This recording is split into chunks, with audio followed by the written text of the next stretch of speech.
এখনো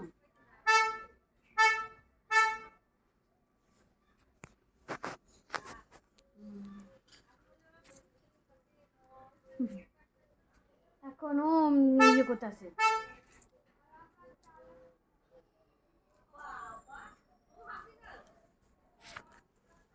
এখনো ইয়ে আছে, স্যারটা খুব ভালো।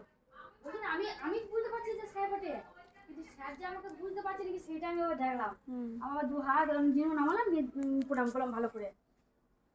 এবার বৌদি এলো, আবার স্যারের বৌদিকে নিয়ে এসছি, তো বৌদিকে নিয়ে এসছি বললো, বৌদির সঙ্গে